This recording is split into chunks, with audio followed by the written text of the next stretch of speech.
Hi everyone and welcome to a new video.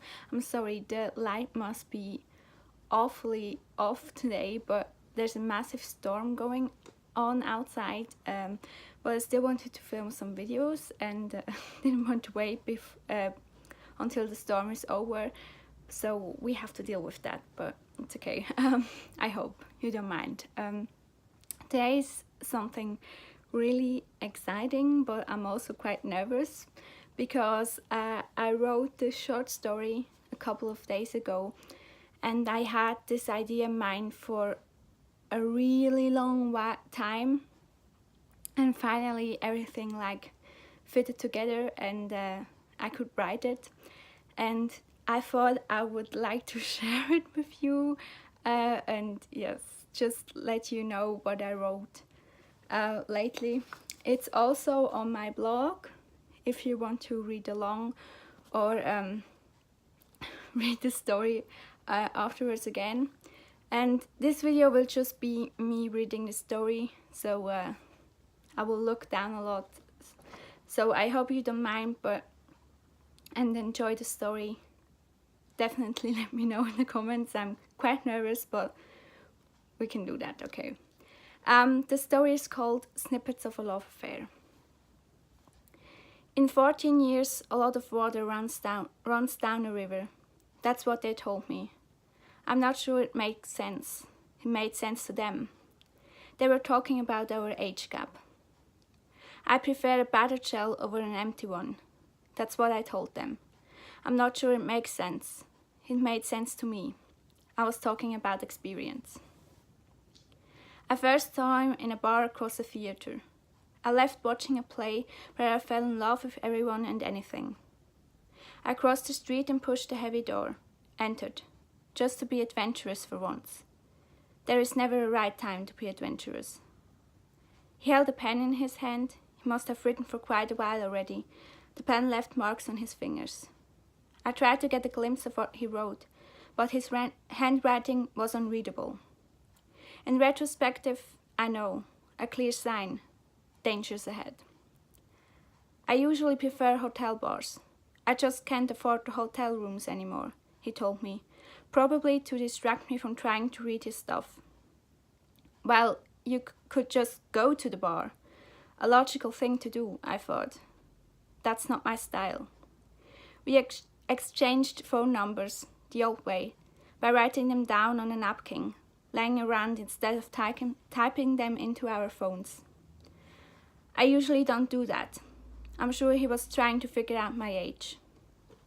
Eventually, he did, and decided to stay anyway.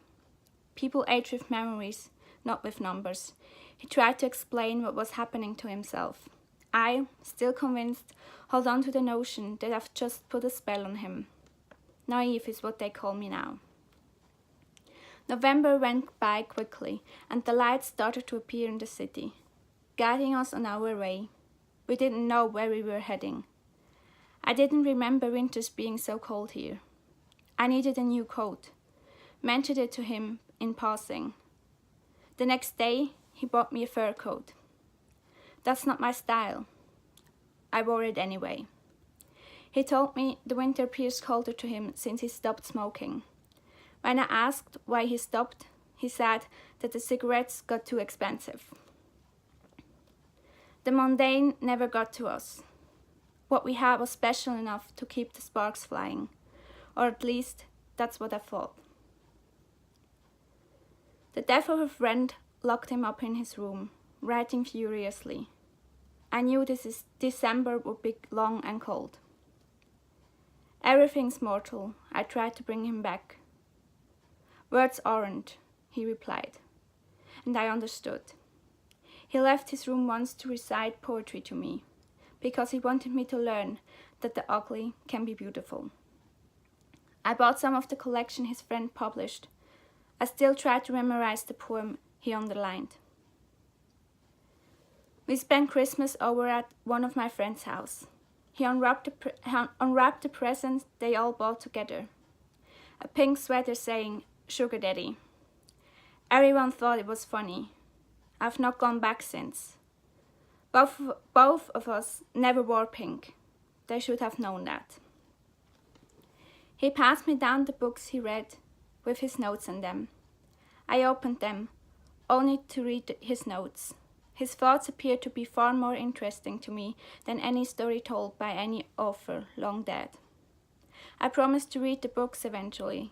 He didn't mind, but I wanted to prove that I cared. I picked the one with the most notes in it, thought that would make it easier. I stopped midway through.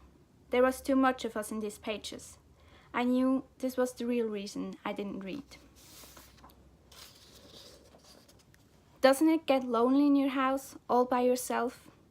I didn't wait for him to answer, packed up my stuff, there wasn't a lot to take with me, and left my apartment without looking back.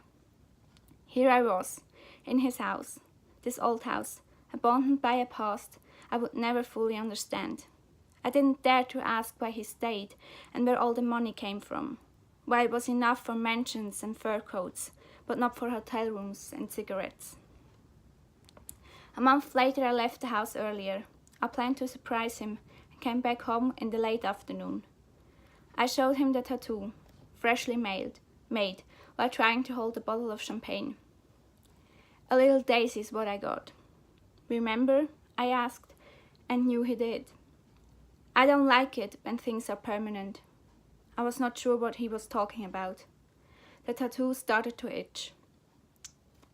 In the evening, I walked down the stairs in a white nightgown that's just too big for me, and I would do anything for love was playing in the background. For a moment, I truly thought he played it for me. There was a crack in the recording. The melodies repeated themselves. I slipped. He was not there to hold me. So yeah, that was my short story. Definitely let me know how you liked it, and if you read the blog post and read along or read it afterwards. And yeah, just let me know your opinion, and thank you for listening. Bye!